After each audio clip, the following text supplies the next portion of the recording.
आपने कभी ना कभी मैप तो ज़रूर देखा होगा। मैप एक ऐसा टूल है जो हमें कंट्रीज़ के पॉलिटिकल बॉर्डर और बाउंड्रीज़ के बारे में बताता है। लेकिन एक मैप सिर्फ यहाँ तक सीमित नहीं है। हम मैप की मदद से डाइवर्स डाटा शो कर सकते हैं। इस वीडियो में मैं आपको कुछ ऐसे मैप्स दिखाऊंगा जिनसे आपको इस दुनिया को देखने का नज़रिया चेंज हो जाएगा।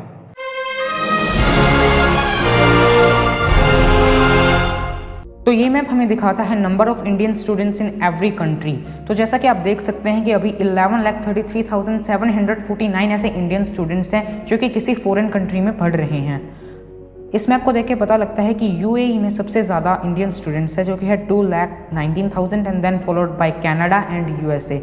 ऑस्ट्रेलिया और सऊदी में भी काफ़ी इंडियन स्टूडेंट्स हैं।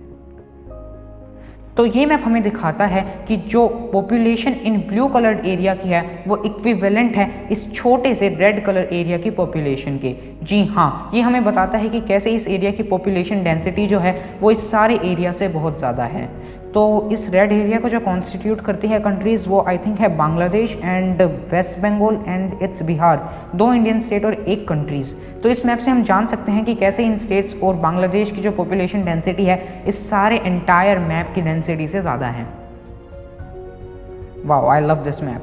तो ये मैप जो है ये हमें दिखाता है कि कंट्रीज़ का जो एक्चुअल साइज़ है वो क्या है और हमें मैप पे वो क्या दिखता है। तो ये एक डिफेक्ट है हमारे करंट मैप्स का because of something called Mercator projection. हम जिस मैप्स का करंटली यूज़ कर रहे हैं वो है मर्केटर प्रोजेक्शन। तो मर्केटर प्रोजेक्शन में ये डिफेक्ट इस वजह से आता है क्योंकि हमारी जो अर्थ है वो एक स्फेयर है और तब आप एक स्फेयर को एक रेक्टेंगुलर शीट में कन्वर्ट करना चाहोगे तो आपको कुछ चीज़ें डिस्टोर्ट करनी पड़ेंगी। तो जैसे ही आप सेंटर से ऊपर या नीचे जाते हो तो जो साइज़ है कंट्रीज़ का वो सिग्निफिकेंटली इंक्रीज़ होने लगता है। तो जैसा कि आप यहाँ पे देख सकते हैं कि जो ग्रीनलैंड है उसका साइज़ हमें देखने से लगता है कि पूरे कॉन्टिनेंटल अफ्रीका से बड़ा है, लेकिन ध्यान से देखा जाए और एक्चुअल सिचुएशन जो है वो हमें बताती है कि ग्रीनलैंड का जो साइज़ है वो डेमोक्रेटिक रिपब्लिक ऑफ कॉन्गो के जितना ही है। रशिया भी बहुत बड़ा दिखाई देता है लेकिन वो बिल्कुल भी बड़ा नहीं है। और स्कैंडिनेवियन कंट्रीज़ की बात करें तो वो तो बहुत छोटी लग रही हैं उनके रियल साइज से। इंडिया की बात करें तो इंडिया का साइज़ में कुछ ज़्यादा सिग्निफिकेंट चेंज नहीं आया है क्योंकि हम इक्वेटर के बहुत नियर हैं।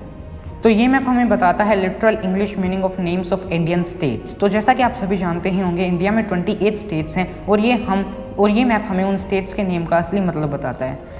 तो राजस्थान है the land of kings and Maharashtra is the great nation, Gujarat is the land of Gujjars and Kerala का मतलब है द लैंड ऑफ कोकोनट्स।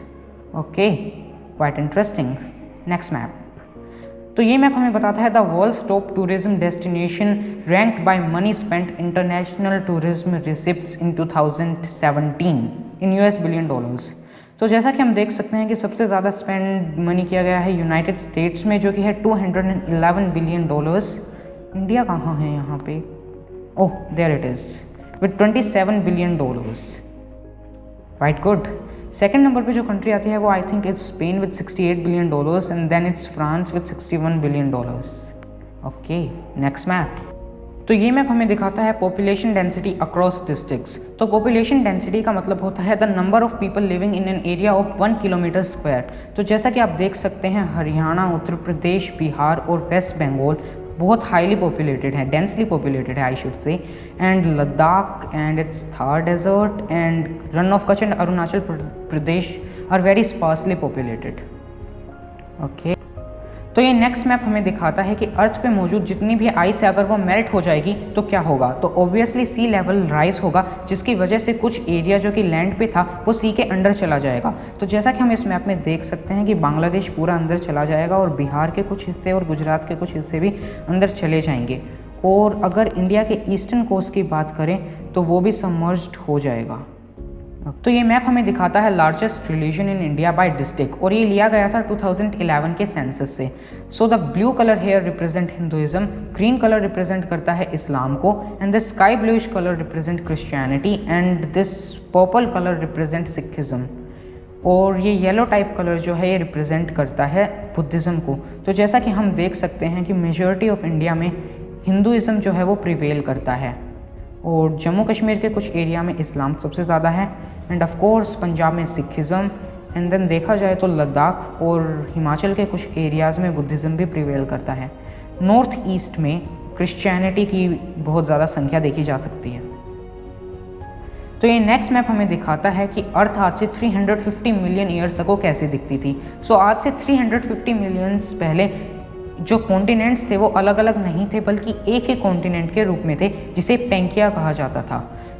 ये टेक्टोनिक प्लेट थियरी का एक एस्पेक्ट है। तो इसमें हम देख सकते हैं कि इंडिया को एंटार्क्टिका और ऑस्ट्रेलिया बॉर्डर करते हैं, साथ ही हम मेडागास्कर को भी यहाँ पे देख सकते हैं। तो आप देख सकते हैं कि 350 मिलियन ईयर्स में हमारी अर्थ कितनी चेंज हो चुकी है। तो ये नेक्स्ट मैप हमें दिखाता है कि इंडिया में कितने लोगों की परसेंटेज वेजिटेरियन है और कितने non vegetarian. Red colour non vegetarian को रिप्रेजेंट करता है and green colour represent vegetarian people. तो जैसा कि हम यहाँ पे देख सकते हैं कि सबसे ज़्यादा वेजिटेरियन पीपल राजस्थान में पाए जाते हैं with 74.9% of people being vegetarian, and I think the lowest is for Telangana with 1.3% vegetarian. So quite good map. देखा जाए तो इंडिया में सबसे ज़्यादा वेजिटेरियन लोग रहते हैं with 40% of its population being vegetarian. तो ये नेक्स्ट मैप हमें दिखाता है कि अगर इंडिया की जो पॉपुलेशन डेंसिटी होती वो इक्विवेलेंट होती अमेरिका की पॉपुलेशन डेंसिटी के, तो इंडिया कितना एरिया ऑक्यूपाई करता। तो हम इस मैप में देख सकते हैं कि ये बहुत ज़्यादा एरिया है, जिसमें Russia, Kazakhstan and it's Mongolia, China, both Korea's, Japan, Pakistan and Afghanistan and some middle countries are included. And this map shows us countries with smaller population than Uttar Pradesh. तो जैसा कि आप जानते होंगे कि इंडिया का सबसे पॉपुलेटेड स्टेट उत्तर प्रदेश है, और अगर हम उत्तर प्रदेश की पॉपुलेशन को कंपेयर करें वर्ल्ड के डिफरेंट कंट्रीज से तो क्या होगा। तो पर्पल कलर की जो कंट्रीज़ हैं उनकी पॉपुलेशन यूपी की पॉपुलेशन से कम है, और इन कंट्रीज़ में कंप्लीट अफ्रीका एंड यूरोप शामिल है with Canada and south Africa, it's South America and Mexico and Russia, also the Oceania region। तो ऐसी बस 4 ही कंट्रीज़ है जिनकी पॉपुलेशन यूपी से ज़्यादा है, जो कि है America, China, it's Indonesia end of course India. तो ये मैप हमें दिखाता है कि उत्तर प्रदेश कितना डेंसली पॉपुलेटेड है। So the next map shows us कि कितने देशों के पास न्यूक्लियर वेपन्स हैं। तो ये जो लाइट रेड कलर है ये हमें बताता है कि 5 ऑफिशियल न्यूक्लियर स्टेट्स कौन कौन से हैं, with America, France and UK and Russia and China being the members, और India and Pakistan are declared nuclear states, and Iran, North Korea, is it Israel and Ukraine are suspected nuclear state. तो North Korea को तो apparent है कि उनके पास nuclear weapons हैं ही, Ukraine के पास तो बिल्कुल भी नहीं है, अगर होते तो अब तक वो वॉर में उसका यूज़ कर चुके होते। जैसा कि आप जानते ही हैं कि रशिया और यूक्रेन के बीच में करंटली एक वॉर चल रही है, और Israel and Iran I would say are still disputed. तो आज के लिए इतना ही, फिर मिलेंगे किसी और इंटरेस्टिंग वीडियो के साथ। तब तक के लिए सुरक्षित रहिए, सीखते रहिए।